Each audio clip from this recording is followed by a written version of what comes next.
Bonjour à tous, aujourd'hui première phase de mob de la saison, à la rencontre d'Arnaud à Mendit. Arnaud est un baroudeur, puisqu'il a vécu au Canada comme trappeur. Il a plein de choses à nous raconter, donc on va le voir.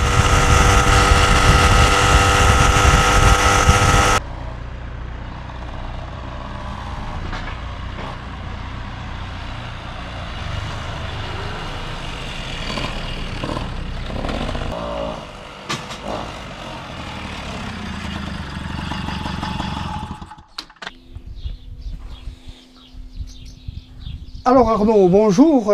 Bonjour. Nous voilà à Mendit et je t'ai présenté comme un taxidermiste. C'est ça. C'est quoi exactement ce métier? Taxidermie, c'est quelque chose qui date, ça date en fait, de la momification du temps des pharaons. En fait, c'est l'art de rendre l'apparence du vivant à un animal mort. Voilà, c'est ça en fait. D'accord. Et c'est un métier Oui, tout à fait. que tu as appris où? Je crois que tu as été trappeur, alors ça me fait rêver. Oui, enfin, je travaille beaucoup avec les trappeurs, oui, pour la tannerie, la taxidermie, tout ça, et on travaille beaucoup avec les trappeurs, oui. Et c'est quoi le métier de trappeur? Raconte-moi un peu ton expérience du Canada. Trappeur, c'est le gars qui va l'hiver pour aller trapper, pour aller prendre pour le marché de la fourrure, quoi. Hein. Donc ils ont des quotas, ils ont des animaux à prendre, des espèces à prendre, et puis alors ils revendent les peaux ou ils les font tanner, ça dépend. Alors voilà, ils prennent un peu de tout, du coyote, de la loutre, du pécan, du raton laveur, du loup, ça dépend aussi de l'ours. Voilà. Et cette période au Canada, tu l'as vécu comment? Comment ça s'est passé un peu? Tu peux me raconter? Moi j'avais été en 95 déjà, 2 ans, et après je suis reparti plus tard avec ma femme, on est rentré en 2010, 3 ans à peu près. Et voilà, donc j'ai fait la taxidermie, on a fait un peu on faisait un peu de trappage, un peu de tout ça, puis on accompagnait aussi les chasseurs sur les zones à ours, comme on dit. Parce qu'on a pâté les zones à ours, puis récupérer les peaux après, voilà. Et alors ça se passe comment ça, les ours? Parce qu'ici on en parle... Ah oui, mais là-bas ça n'a rien à voir. Ici, là-bas c'est comme c'est aussi traditionnel que je sais pas, que la chistera ou comme ça, quoi. Ouais. C'est des ours, il y en a partout. Hein. Si vous laissez vos poubelles dans une zone un peu isolée, même maintenant en ville, il y a des ours qui viennent vous faire les poubelles. Les ours, là-bas c'est pas en voie de disparition, il y en a plein, quoi. Et tu as été guide pour des chasseurs aussi? Non, enfin moi on préparait beaucoup le terrain surtout. C'est-à-dire? Ouais. Eh bien, on a pâté les sites. Hein, parce que les ours, il faut les faire venir. Donc on a pâté les sites pour faire venir les ours sur les sites de chasse, quoi. Parce que l'ours, voilà, les animaux, contrairement à ici, où c'est que les animaux sont sur une zone précise, là-bas, bien souvent, il faut les faire venir. D'accord. Voilà. Et donc tu en gardes quoi, en fait, tes meilleurs souvenirs de cette expérience? Ah, il y en a plein, il y en a tellement, il y en a plein. Le premier ours que j'ai pu tirer, par exemple, déjà, avec un trappeur, qui m'a laissé tirer l'ours. Et puis après, après, il y a eu, on a fait aussi un record d'ours là-bas, qui faisait 215 kilos, je crois. Donc c'est nous, avec ma femme, qui l'avons préparé la peau, tout ça, qui l'avons dépouillé. Là, pour le boulot de taxidermiste? Oui, taxidermie, tout ça, oui, tannerie, taxidermie. Et donc après, alors, après cette période, tu es revenu en Soule? Oui, voilà, tout à fait. Et tu t'es installé? Voilà. À Mendit? Voilà, c'est ça, on est revenu en 2010 et puis on s'est réinstallé ici, quoi, dans le village familial, on va dire. Et alors ce métier, alors ça consiste à quoi? Comment ça se passe? Avec qui tu travailles? Déjà, moi je travaille beaucoup avec les chasseurs, par exemple. Donc là, il m'amène par exemple une tête de sanglier ou un renard. Donc moi, déjà, moi je prends les mesures de l'animal avant le dépouillage. C'est-à-dire il y a toutes les cotes à prendre sur une fiche. Et après on dépouille l'animal. Et puis après il y a tous les procédés de tannage, de préparation de la peau, sculpture et tout ça, quoi. Ouais. Ça va être vraiment un métier, je pense, non? Ah, c'est long, c'est un artisanat d'art, hein. Il y a un championnat maintenant, il y a un champion du monde et tout, avec les meilleurs taxidermistes au monde. C'est l'art animalier par essence, quoi, parce qu'on travaille sur l'animal, quoi. D'ailleurs, tu as eu des prix, je crois. Oui, j'ai eu 2 prix au Canada, oui. Et c'était des prix de quoi? C'était le prix avec le choix du public et puis le choix du juge. Là, j'avais présenté un renard qui venait de dévorer un lièvre blanc. Et puis bon, voilà, il se frottait contre l'arbre, voilà, et j'avais refait aussi le lièvre partiellement dévoré, tout ça. Et bon, il y avait un peu de travail de moulage, de sculpture. Oui, je voyais sur ton site qu'il y a un côté artistique en fait. Oui, tout à fait, oui, absolument, parce qu'il faut maîtriser le modélage, il faut maîtriser la sculpture, il faut maîtriser la peinture, l'aérographe notamment. Oui, il y a beaucoup de... C'est très artistique, ouais. Et alors le sentiment d'aimer les animaux et de faire ce métier, je sais pas, des fois c'est un peu choquant. Oui, parce que disons qu'en France, on a tendance à passer comme ça. Mais en fait, non, je veux dire, pour faire ce métier, on est obligé d'aimer les... Tu aimes les animaux? Les animaux et puis la nature, on est obligé d'être passionné par ça, sinon c'est même pas la peine. Mais même passionné, tu dis? Oui, oui, sinon c'est même pas la peine. Hein. C'est un métier passion, et c'est en relation directe avec la nature et les animaux. Si on n'aime pas les animaux et la nature, on fait pas ça, quoi. Hein. Ça, c'est pas possible. Hein. Et ça te gêne pas, là? Enfin moi, ce que je ressens, c'est le vivant et le mort, quoi. Oui, mais nous, de toute façon, nous amène l'animal, il est mort. Hein. Moi, je vais jamais tuer un animal pour le naturaliser, quoi. Ou pour le faire... Ouais, voilà. Non, les animaux meurent, hein. Donc il y en a qui nous les amènent.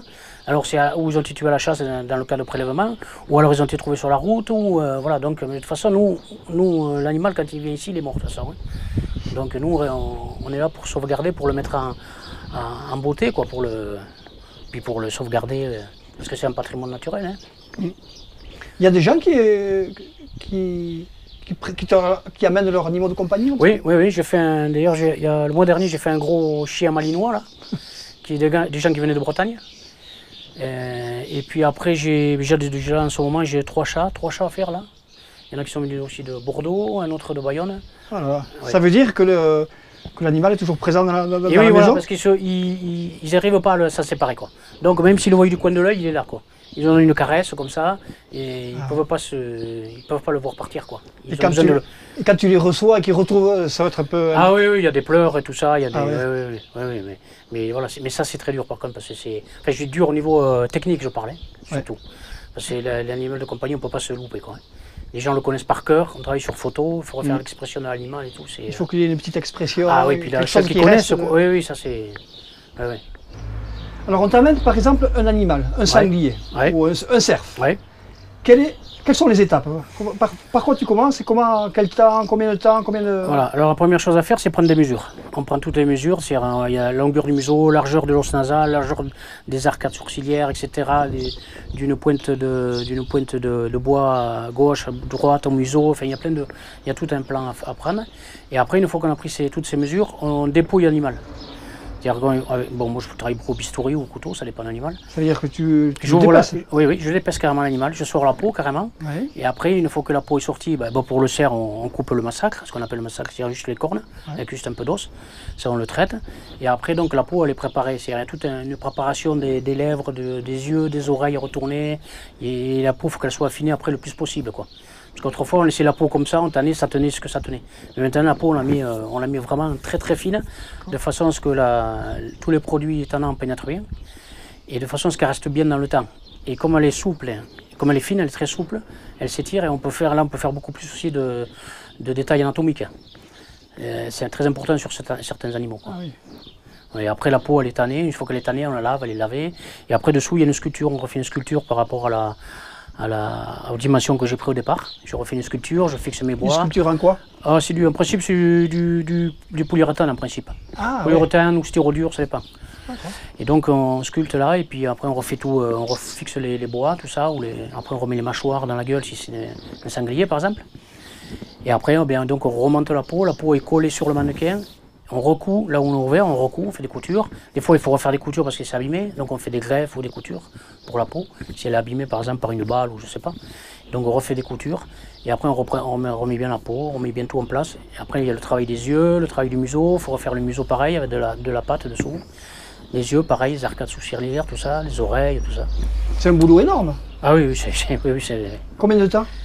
Je ne calcule pas, quoi. Hein. C'est difficile à dire parce qu'il y a des animaux, bon, ça va très bien, puis d'autres, on ne sait pas pourquoi ça ne va pas. Mais je ne sais pas, il y a peut-être 50 heures de travail, peut-être pour une tête de cerf. Et quel prix?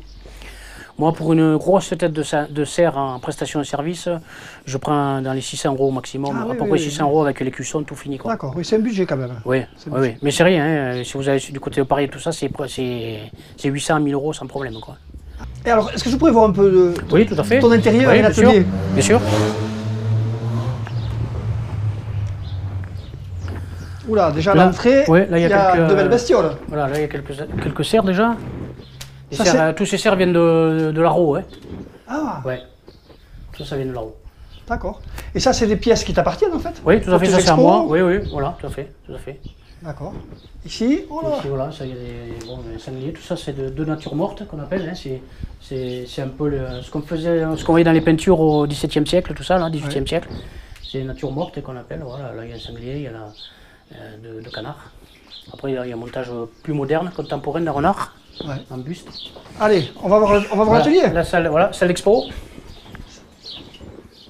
Donc tu reçois tes clients ici? Oui, c'est ici que je reçois, oui. Ah, ça fait quand même une impression de... Ça fait quelque chose, hein? Ouais. Oh, dis donc.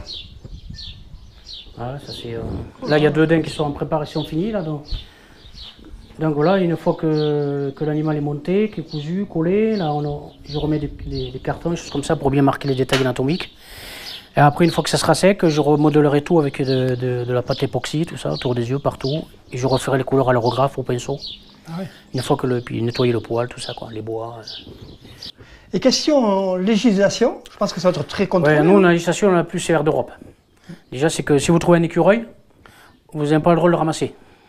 La personne qui trouve un écureuil n'a pas le droit de le ramasser, un vautour, n'importe quoi. Si c'est un rapace, tout ce qui est sur la liste des animaux protégés, on ne peut pas le ramasser, on ne peut pas le faire faire. Il y a d'autres pays où c'est qu'on peut le faire faire. Et nous, c'est absolument interdit, on a la loi la plus sévère d'Europe. Donc c'est pour ça d'ailleurs que le métier est en train de chuter pas mal en France.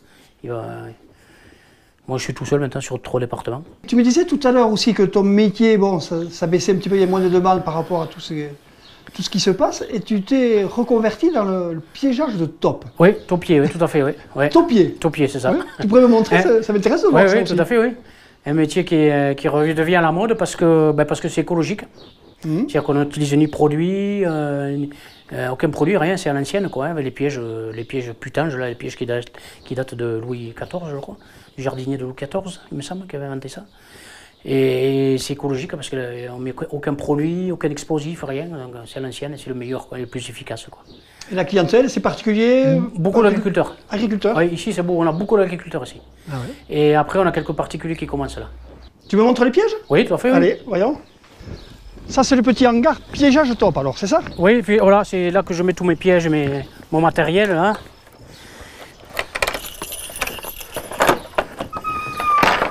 Voilà, c'est le piège au putange, là, le fameux, quoi. Hein.